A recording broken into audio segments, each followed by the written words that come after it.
Refill करना पड़ेगा, below 100 use नहीं करने का। बिलो 100 यूज नाही करायचं गॅस, लिहून घ्या। वो 80 के नीचे कुछ हाँ, है 15 समझो, 80 के नीचे है समझो, उसको रिफिल करना पड़ेगा, ठीक है, यूज नहीं करने का। इंस्ट्रूमेंट चालू होने के बाद ऐसा आपको ऑब्जर्वेंस आए, ऐसा मेन मोड आएगा। वो 1 is observance, concentration, emission, 4 PC, यानी कि फर्स्ट लैंप हम कॉम्पैक्ट लैंप चालू कर रहे हैं, इसमें पोजीशन नंबर 1, ठीक है। यहाँ पे देखो, यहाँ पे कॉपर लैंप हमने लगाया था, यहाँ पे जो नाच रहता है उसके नाच के अंदर हम ये लैंप लगाने का, कौन सा पोजीशन में लगा रहे हैं वो पोजीशन भी हम देखने का। यहाँ पे हमने लैंप नंबर 1 में रखा है, यहाँ पे ऑब्जर्वेंस आया था। मैंने इसके लिए ऑपरेशन के लिए मैंने पैरामीटर, वो हैंग हुआ था, मैं रीसेट कर रहा हूँ, समझो ये शुरू से आ रहे, मैंने स्विच ऑन किया था इंस्ट्रूमेंट, पहले स्लिट होमिंग हो जाएगा, उसके बाद ग्रेटिंग होमिंग आएगा। उसके लिए थोड़ा टाइम लगेगा क्योंकि वो किसी और स्टेज पे रहता है, उसको होम स्टेज आने के लिए थोड़ा समय लगता है उसको। या मोड्स आने के बाद 1 ऑब्जर्वेंस, 2 कंसंट्रेशन, 3 एमिशन, 4 पीसी, यानी कि मानो हमने कॉपर लैंप हमने लगाया था, उसको एनालिसिस करने के लिए पैरामीटर एस्केप करने का। एस्केप करने के बाद इसमें 6 ऑप्शंस रहेगा, 1 element, 2 wavelength, 3 slit, 4 EHT, 5 lamps, 6 integration time, 7 इसकी ज़रूरत नहीं, BGC बैकग्राउंड करेक्शन इसकी ज़रूरत नहीं, ऑप्शन नहीं है इसमें अंदर, खाली डिस्प्ले में रहता है। हमने पहले एलिमेंट में जाने का, एलिमेंट में लैंप 1 में कॉपर में जाने का हमने, क्योंकि कॉपर एलिमेंट मैंने हमने लगाया था इसलिए कॉपर में जाने का। अगर यहाँ पे कुछ और एलिमेंट है तो हम अप एरो डाउन एरो से हम सेलेक्ट करने का, यानी कि डाउन करें तो कुछ यहाँ पे बदलेगा वो, उसके हिसाब से हम अप एरो डाउन एरो करके हम एलिमेंट को सेलेक्ट करने का कॉपर। उसके बाद एंटर करने का, एंटर करने के बाद यहाँ पे पूछता है ऑपरेशन करना है या वार्म अप करना है, हम ऑपरेशन ही करना है इसलिए हमने ऑपरेशन, यहाँ पे ब्लिंक करता है कर्सर, यहाँ पे एंटर करने का। एंटर करने के बाद यहाँ पे फिर से एस्केप में जाने का, उसके बाद 2 में जाने का। इसका वेवलेंथ कितना है कॉपर का, 324.8, 3248, आपको ये पॉइंट दबाने की ज़रूरत नहीं, 3248, हाँ वो वेवलेंथ पे जाएगा। वहाँ पे जाने के बाद फिर से अंदर का पैरामीटर चेक करने का,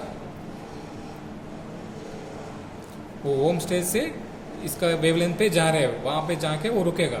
रुकने के बाद फिर से अंदर का पैरामीटर्स देखना है वो सही है कि नहीं चेक करना है, क्योंकि ये भी पूरा छेड़ा हुआ है। तो इसके फिर से हम एस्केप करके, ये एस्केप करें तो ये अंदर आएगा। इसके बाद 3 सेलेक्ट करना है, ये कॉपर के लिए 0.15 काफ़ी है, सो 0.15 मैंने अप एरो डाउन एरो से स्लिट को सेलेक्ट किया है, ठीक है। उसके बाद यहाँ पे EHT है, मैंने फिर से एस्केप करके 4 नंबर EHT इसको 500 काफ़ी है कॉपर के लिए।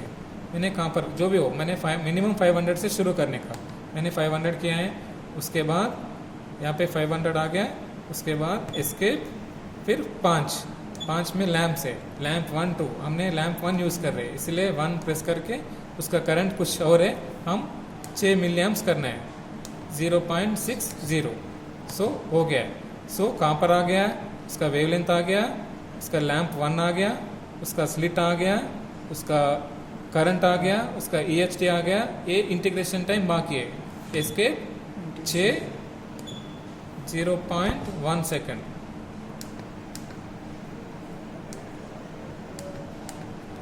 एंटर। ये सब सेट होने के बाद फिर से एंटर, इसको सेव करना है।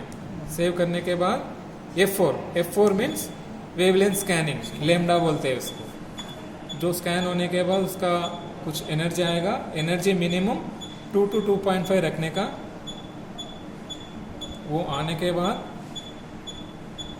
हम concentration, copper standard concentration prepare करने का, जो भी वो स्टैंडर्ड हम प्रिपेयर करता है वो लीनियर में लेने के, यानी कि 0.5 1 2, यानी कि 1 2 4, ऐसा जो भी वो लीनियर स्टैंडर्ड्स लिए तो हमारे को क्या है ना, इजी ऑब्जर्वेंस इजी समझ में आ जाए, ठीक है। अभी ये आने के बाद एंटर करता हूँ, एंटर करने के बाद फिर से मोड में जाएगा। मोड में से हम ये ऑब्जर्वेंस का यूज़ होता है कि हम जो स्टैंडर्ड प्रिपेयर कर रहे हैं वो सही है कि नहीं, वो चेक करने के लिए ये ऑब्जर्वेंस यूज़ करते हैं। अभी स्टैंडर्ड हम सही प्रिपेयर कर रहे हैं, इसमें जाने के लिए ज़रूरत नहीं। ये ऑप्शन आपके लिए खाली क्रॉस वेरिफिकेशन स्टैंडर्ड चेक करने के लिए दिया हुआ है। आपको हर बार इसमें जाने की ज़रूरत नहीं।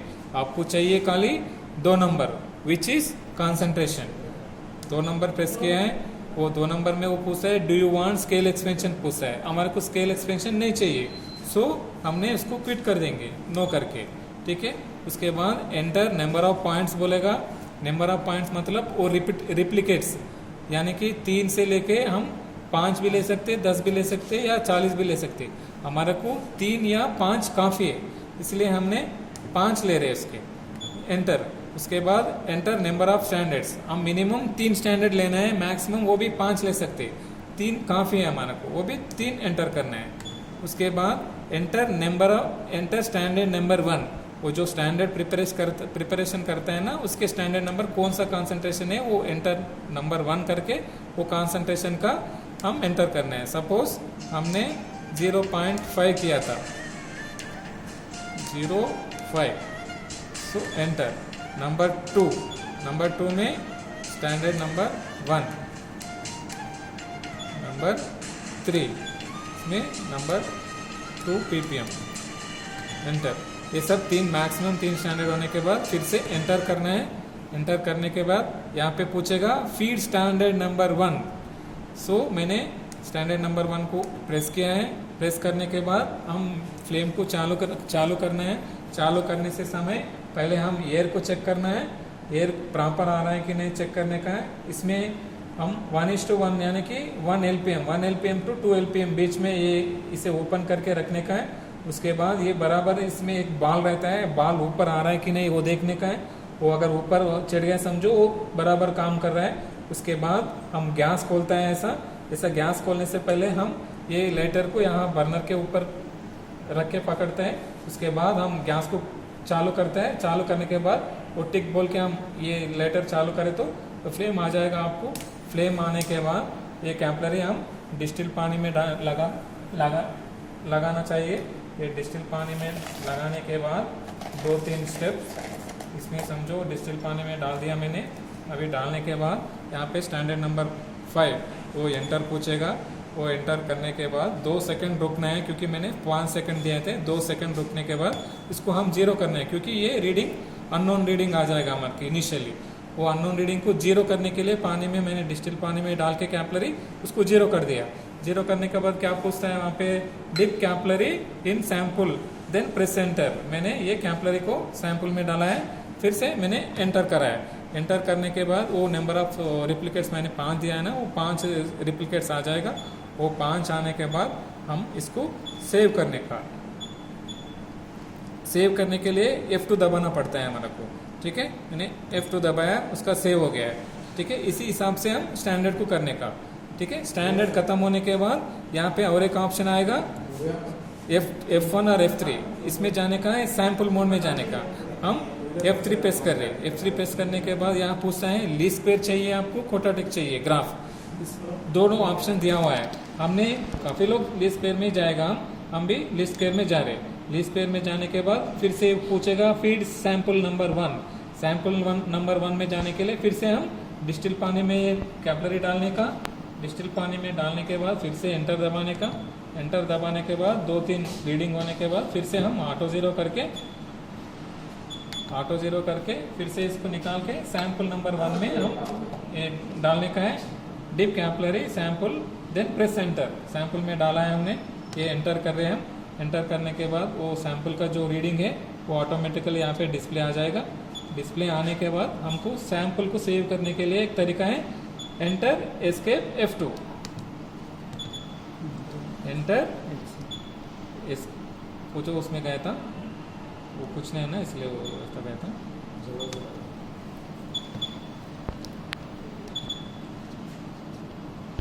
एंटर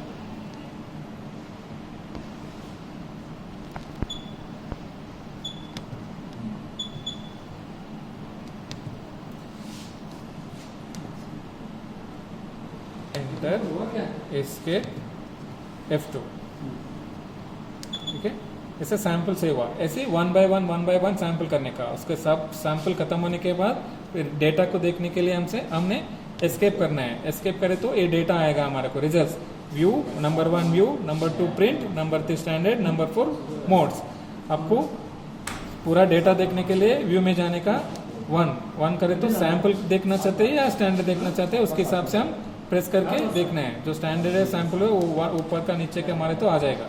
उसके बाद आपको प्रिंट करना है तो 2 दबाए तो ऑटोमेटिकली प्रिंट आ जाएगा, 3 दबाए तो फिर से आप स्टैंडर्ड में जाएगा, जो है वो डेटा वो स्टैंडर्ड में जाएगा। फिर से हम वो देखना चाहे तो उसमें जाने का, फिर ये सब देखने के बाद नहीं बाकी हम वापस आने के लिए 4 दबाने का, 4 दबाने के लिए वो पूछता है कि क्विट सैंपल मोड, वो सैंपल मोड से बाहर आने आओ या ना बोल के ये मैसेज आया है, हम बाहर आना चाहते हैं इसलिए हम एस्केप कर दिया। डेटा भी सेव बोलते, लास्ट बोलते, वो लास्ट भी करने का अभी कंसंट्रेशन मोड में आ गया। ठीक है, बराबर। इसी हिसाब से आप आगे जाने का, जो भी आपको कंफ्यूज ना आए आप एस्केप में जाके फिर दोबारा एंटर करने का। ठीक है, ये